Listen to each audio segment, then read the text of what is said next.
Voilà, donc je suis avec Victor, l'un des fondateurs de Kraken Édition. Donc Victor, est-ce que tu pourrais nous en dire un peu plus sur Kraken Édition, quand ça s'est fondé, sur quelle idée, etc.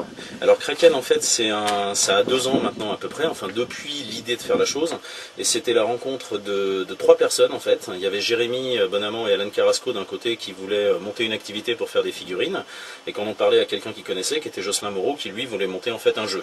Donc ils ont regroupé leurs intérêts, et on dit on va faire des figurines pour un jeu, ce qui était d'autant plus intéressant et valorisant en fait pour l'ensemble de la chose. Et donc après ça, donc comme les 3 personnes en question, c'est quand même des gens qui ont énormément de contacts un peu partout, ils se sont entourés de différentes personnes pour leurs compétences. Donc on a Manu Militari, Manuel Sanchez qui nous a rejoint parce que il sait tout faire, il est très fort en infographie.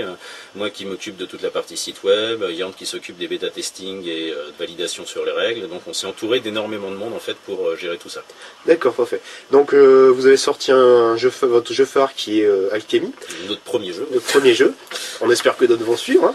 Et est-ce que tu pourrais faire une rapide présentation des factions en présence et de l'histoire de ce monde? Alors Alchemy, c'est un jeu donc, qui se déroule dans un monde médiéval fantastique qu'on a créé, qui nous est propre.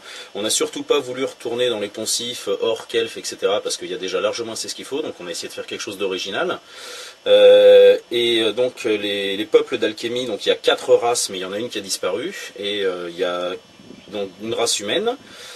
Une race Orlok, donc ça c'est une race polymorphe on va dire, dans le sens où quand ils naissent en fait ils sont placés sous les auspices d'un esprit animal, et en développant ils développent les attributs physiques et mentaux de cet animal.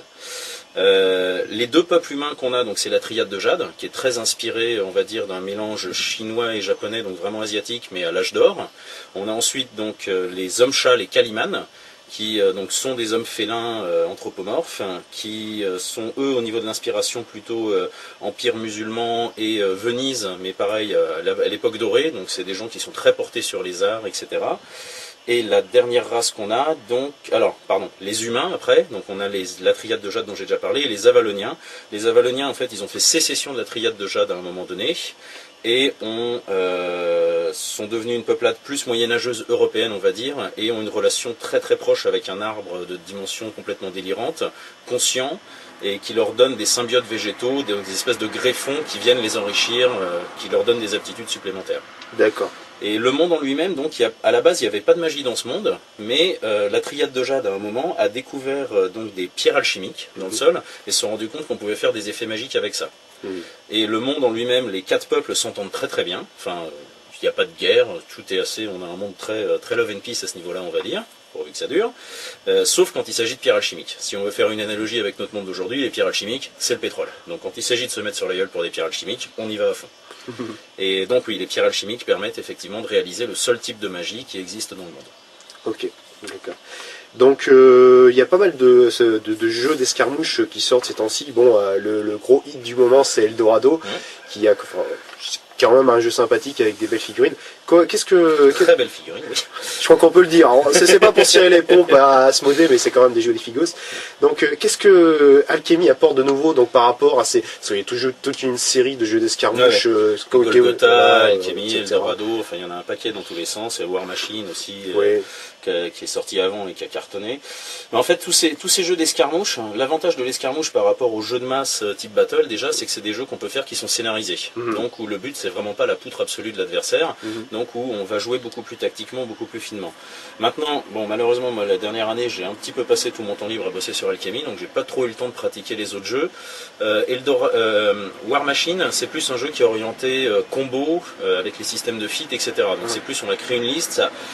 Bon, l'analogie que je vais faire est un petit peu rapide et complètement abusive, mais ça ressemble plus à du Magic, dans le sens où on va constituer son deck pour arriver à un combo, un système de feat.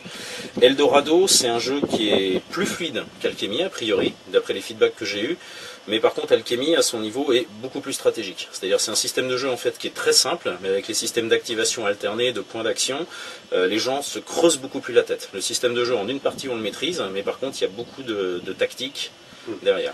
Donc par rapport au scénario de base d'Alchemy, j'ai l'impression qu'il faut en fait activer des points magiques Voilà. sur le principe en fait du scénario de base alchimique qui s'appelle donc les bornes djinn, prendre des bornes djinn. En fait, la triade de Jade s'est baladée dans le monde et a découvert les endroits où il y avait des filons de pierre alchimique. Ouais. Et donc, on posait aux endroits où il y a des filons des bornes djinn. Et le principe du scénario, c'est qu'il y a deux peuples qui se baladent et qui trouvent en même temps tous les deux des bornes djinn. Et donc, le premier peuple est là, dit ça c'est mes bornes djinn. Le deuxième il dit non, c'est les miennes. Bon écoute, viens, on va voir.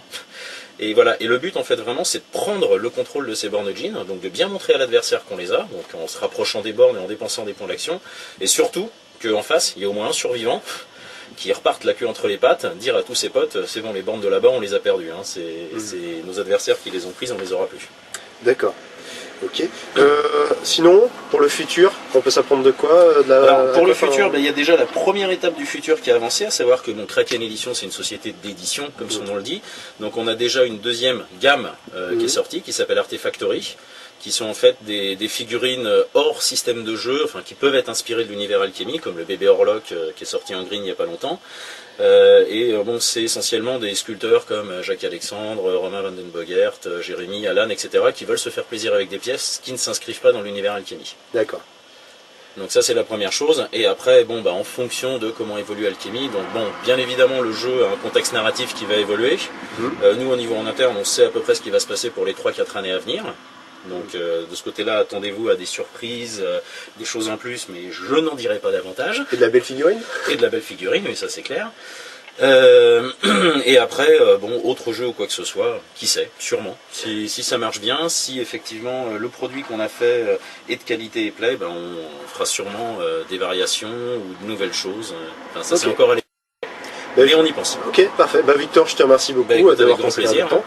Et puis on espère voir Kraken Edition à la prochaine GNF. On y était déjà à celle-là pour le faire la démo, mais là cette fois on espère bien qu'on fera un bon gros tournoi à la GNF avec tout plein de monde. Merci beaucoup Victor. Écoute, je t'en prie, à toi.